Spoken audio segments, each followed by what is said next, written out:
It's white to play, folks. What should white play in this position? That's a great exercise to start our discussion today.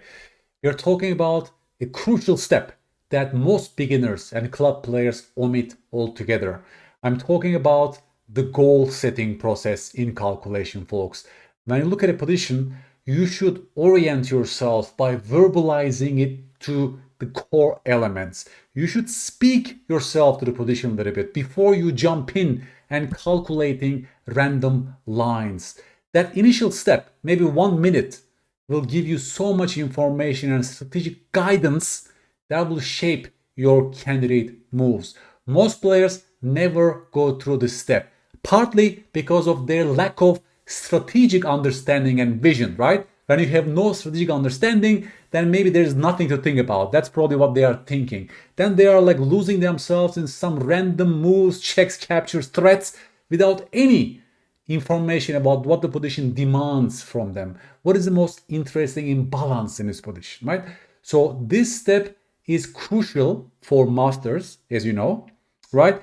For example, if there's a strategically desirable move in the position, then masters instantly start looking at that move. I was talking to Andras Toth recently about great chess questions, and this was one of the core ones. What is my goal in this position, and which move is serving my strategic goal? That's a crucial step of calculation that is so neglected, folks, in the literature, and this has to change. At least from today's episode, I want to give you some basic guidances and instructive positions to show you how masters are thinking through positions. In this position, folks, look at the king on d7. This is already the first step that you should see in this position. The king is stuck in the center. That's a crucial information that will shape your moves. What else? Of course, the alignment, right, between the bishop and the queen. So many beginners, when they look at a position like this, they look at some random knight jumps. Knight e4 hit the queen, checks, captures, threats, and they might even look at some knight c5 checks without any clear conclusion in the end. And without really generating further candidate moves, they play one of those moves without thinking and see what happens. That's how most beginners play this royal game. But given the king's location on the d-file and given the alignment on the d-file, I want you to at least consider one more candidate move that speaks to the position, that actually fulfills the strategic goal for white. What is that goal? The goal is to rip open the d-file, correct? To open up the center, because when the enemy king lives in the center, then your goal becomes, how am I going to open up the center and catch the king that is living in the center? And once you ask yourself this question, you should see this resource d4, d5. d4, d5 becomes a candidate. Why? Because that's an opening move, right? I want to rip open the center of the board. That's the most desirable strategic move for you, given the orientation phase, right? So please tell me, folks, please calculate the consequences of the move d4, d5. Does it work for white?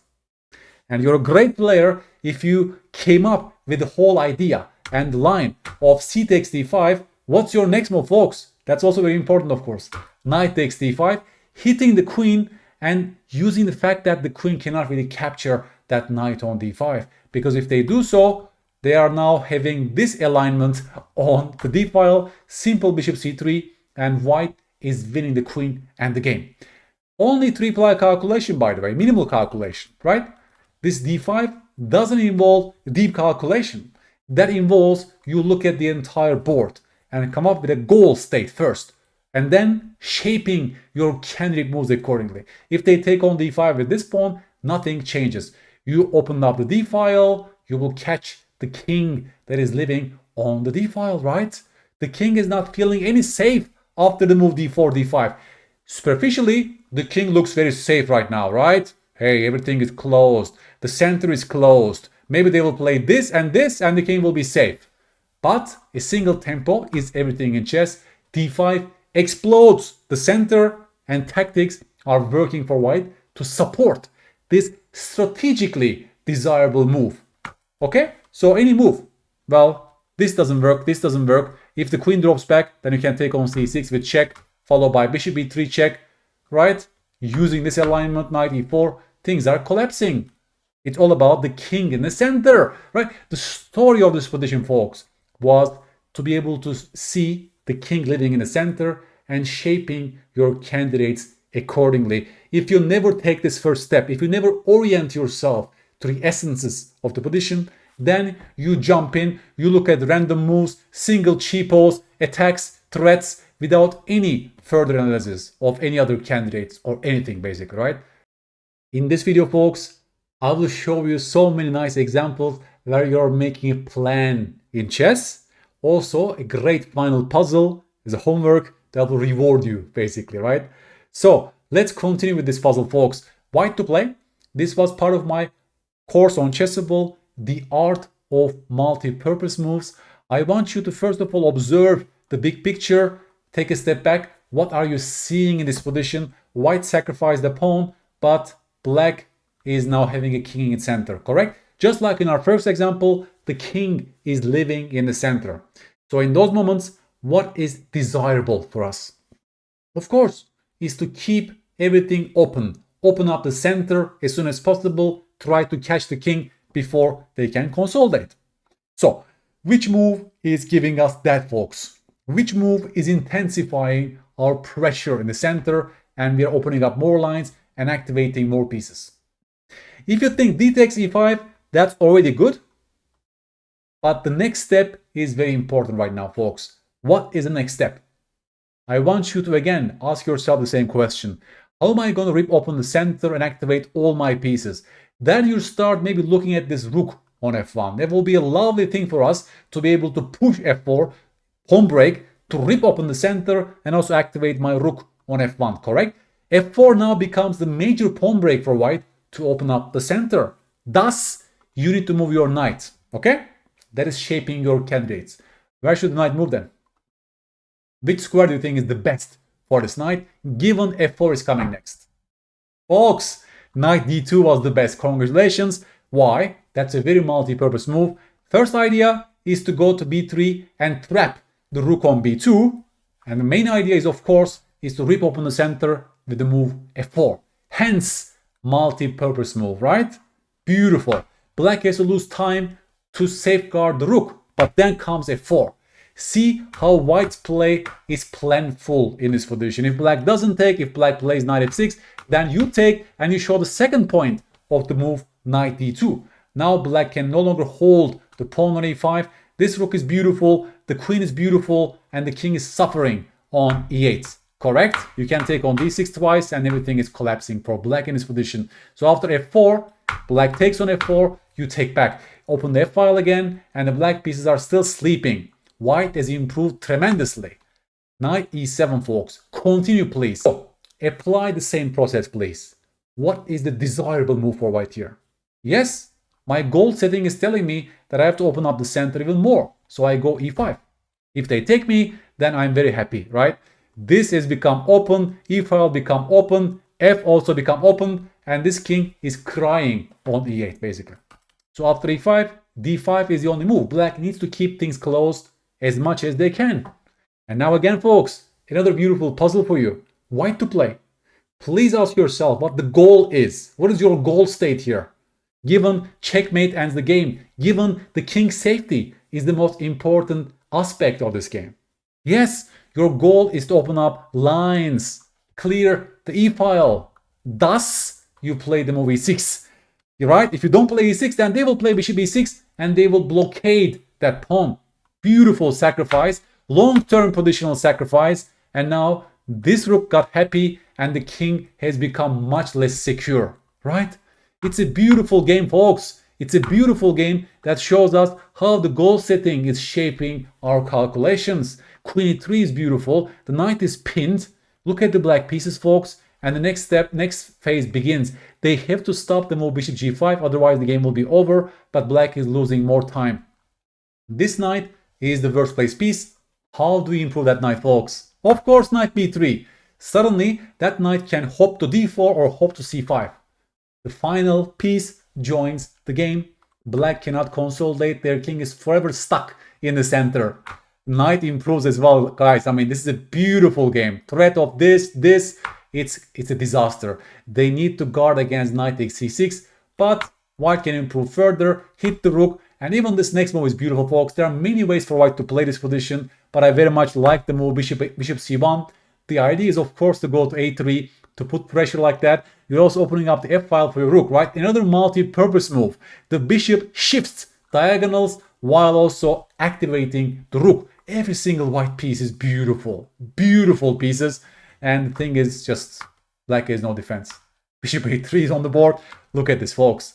Black has nothing to do. g4, the final phase. You're clearing the f-file as well. Queen f6 creates a mate in one thread, actually. Bishop f5 is the only move. Now you take, there are many ways for white to win this game, folks. The game is already finished. The knight is pinned, as you can see, right? And things are collapsing, basically. Check. The white king is very safe.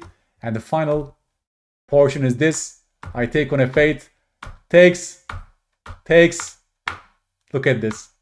In the end, white ends up with the next rook and the next knight. Isn't that funny? We gave away all the material to activate our pieces, and we got rewarded with interest in the end. You see, if you're blindly looking at chess capture threats, then you don't find such moves, such multi-purpose moves that highlight the main problem in black's camp. That's how you form plans, by speaking to the position, by analyzing the situation objectively. What is the major imbalance here? Yes, I'm down material, but I'm much better developed. The problem is right now these two files are closed. So I'm relying on the f-file to activate my pieces. How can I open the f-file? I need to move my knight. Where should the knight move? So I gain one full tempo on the rook, right? It's all about timing, of course. By going to d2, you're gaining one full tempo on the rook. Otherwise, the rook is trapped and you don't give any time to black. It's all about time, this position, right? Developmental advantage. And all of our moves are shaped with this basic goal setting and the orientation phase and the basic understanding of the position. e5, beautiful, open up the center. e6, forcefully opening up the center and not giving the blockading option to black. Isn't that like a lovely game? Such, model games can teach us so many beautiful things about chess, about the opening stage, rapid development, pawn breaks, activating our pieces, and the entire goal setting process, folks. That's why I show this beautiful game to you. Another position, white to play, folks. This time we are talking about reading the positions when the kings have castled on opposite flanks, because in those positions, as you know, pawn storms are becoming very, very important. Whoever attacks the enemy king first by opening up lines wins the game usually. In this case, black just pushed g5. Of course, they want to activate the rooks on the g and the h file to create an attack against our king. This is the basic orientation phase that I want you to look at first. King safety is the most important thing in chess. Of course, in this episode, we are looking at the king's safety. This one can be attacked later on. So immediately, a strong player sees this as a real danger waiting the white king. Thus, we are setting our goal this way. How can I ensure that things will be closed down on the king side for white, right? White's goal in this position is to keep everything as closed as possible. I'm not looking at any moves, by the way. So far, it's purely verbalization that is going on. It's purely about verbally telling myself a story about this position. I have not looked at any moves yet. And many players don't do this step. They jump in for the first move that comes to mind, analyze mindlessly. Okay? It's like you're building a house without a blueprint, right? Or you're going and buying in a shop without a shopping list. Then you basically randomly, impulsively buy stuff, right? Randomly, basically. There's no structure, there's no goal to your approach. Chess doesn't work like that, unfortunately. Chess is such a complex game for such brute force, random approaches to calculation. So that's how we are getting better in today's episode. Your goal is to keep everything closed. Is there a way for us to ensure that things will be closed up on the king side? Totally reverse engineering is in action here. You first start with g4, importantly gaining a tempo on the queen, and after the queen drops, let's say to h7, right? What's your next move? h5.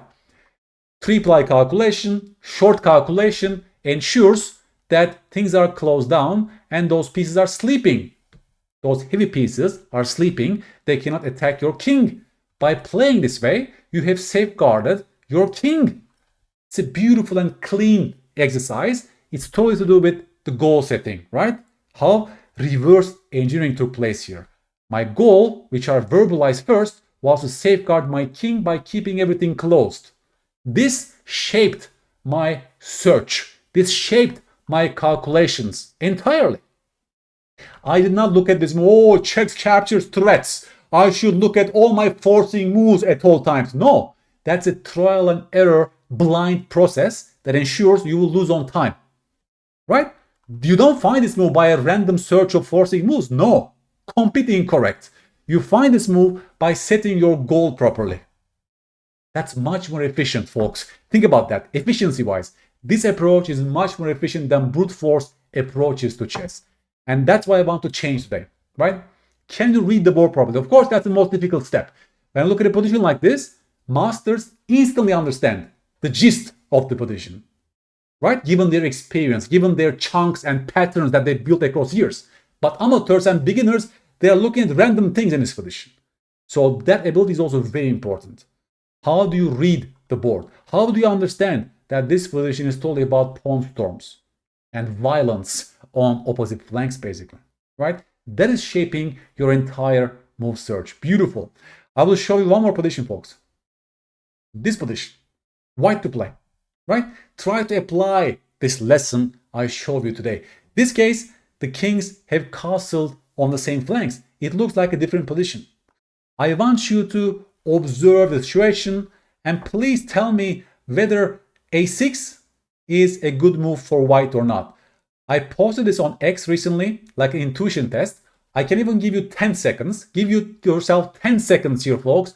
And please tell me whether a6 is a good move for white or for black in this position. If you used your 10 seconds and if you told me that's not a good move for white, then you're successful, folks. Because if you go a6, you're locking down the queen side, correct? By going a6, you basically now playing with those sleeping pieces with no function. There is no more pressure on the b6 pawn, and black can slowly shift their pieces to the king side, unhindered by white's counterplay on the queen side. This was a desirable state for white, this tension between those pawns. White pieces are playing on the queen side. Our pawn chain is pointing towards the queen side. We have play on that side of the board. By going a6, you're killing all your play on the queen side. Many beginners play chess like this. They see a single attack on the bishop. Ooh, it looks beautiful. The bishop is restricted. And they play chess like that. This way, they are losing track of the essence of the position, right? So this first moment is very, very important. The first minute that you gain information about the position. You set your goal. Then, once you set your goal properly, this is not even in your can remove list. Because that's a chess crime, given white's goals in his position, correct? Then we can discuss. There are so many moves for white. That is good. Bishop e3 comes to mind, creating the d2 square for the knight. For example, g5, knight e2. This knight is coming to c4 to intensify the pressure on b6. Look at this. That was the spirit of this position. White, by keeping the pawn tension, is pressurizing the queen side, thus tying down the black pieces, correct? Now if they go knight c8, now we can kill that bishop with the move a6. The bishop is trapped, my friends, right? And otherwise, the queen is paralyzed in this position. Queen c7, look at that. The mere function of that queen is to babysit those pawns. Terrible as well for black, right? So you see, by playing this way, by being patient, by building on the queen side, white got themselves a clearly winning advantage. Again, with those pawn chain positions, the verbalization phase can be as simple as this. My play is on the queen side, so I'm refusing to close down the queen side. I will do my best to keep things as open as possible, to activate my pieces as much as possible on the queen side, and to create weaknesses if I can, to attack with all my pieces, thus paralyzing the opponent's pieces. You see, this part has nothing to do with calculation, visualization, nothing. It's basically only the verbal story that you tell yourself from this position. And many players never do this step. Again, partly because they lack of chess understanding. That's why they need to also work deeply with your games, maybe with a chess coach.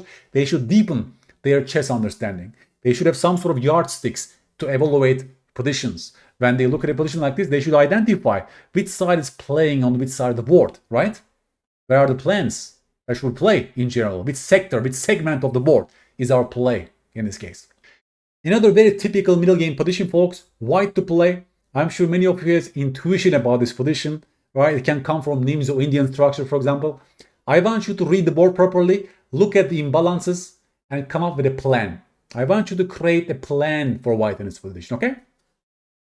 Let's do it together, folks. Well, white has the central pawn majority, right? We have, let's say, D and E pawns versus black's single D pawn. Black has more pawns on the queen side. In general, our bishop on C1 is crying and sleeping, and there's a knight on E4 that is potentially chased away by the pawn by F3, okay?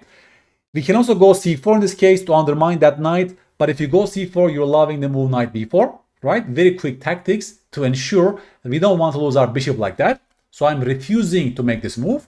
But since you already understand that we have majority in the center of the board that could be rollable in the middle game, then you reverse engineer your way by starting with F3 after knight E6. You tell me your next move. Of course, a very standard F3 followed by E4 pawn break is on the board, and you see white is activating the bishop. White is placing one more pawn in the center of the board. White is gaining full central domination, activating all of our pieces if they take. Even our rook is becoming happy as a result. Look at those pawns, folks. Look at the effect of the ideal and mobile pawn center that you created as a result of very, very simple plan, right? F3 followed by E4. It happens all the time in those middle games. But you don't find this move by like a random forcing move search. There's much more structure in your thinking. What is my middle game plan? Then you start searching for imbalances, right? Then you see bishop pair.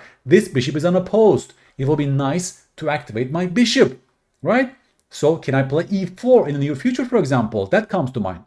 Then you gradually, right, prepare the break E4, which is not even preventable by black. Many players in this position just take that knight because they think, oh, the knight is beautiful. Strong knight on E4. Let's take that beast. Also for beginner levels, exchanges are blind. They cannot preserve the tension between those two pieces very, very long. So this is also becomes very difficult for beginners to play chess like that. It's also because of their lack of goal setting, of course. They never even see that in this position, white had an extra pawn in the center of the board that could be used like a pawn break to gain further influence in the center of the board, correct? And I will leave you guys with this homework position, white to play. It looks like an insane position. What's going on here? I mean, we are down like so much material. The knight is pinned. We are getting mated soon. I want you to set your goal properly. What is your goal from this position? Are you playing for a win, for a draw, for a loss? First, set it out and then engage in some short calculations to reach your goal and dreams, okay? That's a beautiful exercise, also kind of funny. Please write to me on YouTube your answers here and all your observations about this episode. I did it because I noticed as a coach across the years that this phase is lacking for many players. Thus, they are losing time in irrelevant calculations. Wishful thinking kicks in, random forcing move search kicks in. It's completely unstructured thinking that is going on. Very inefficient. So with this episode, I try to set some structure to our calculations. And the first step is usually just to take a step back without calculating any moves. Gain information about the position. Let the position speak to you. For that, of course, you need to build your chess chunks and patterns for good chess evaluations. You need to be objective chess players to gain the right information from the positions. Okay? So that's a gradual process. By analyzing your games, by looking at master games, you deepen your chess understanding this way. And also talking to a coach can be very helpful for this, to set the right thought processes, because masters and also coaches, they can guide you very quickly to the essence of the position. Otherwise, you can get lost in a chess jungle. All right? Let me know how you find this episode. Do you also suffer from the same issues as chess players? And were we in the right track when we were discussing certain things? Of course, the king safety is the most important thing in chess, so I give you some puzzles about king safety today.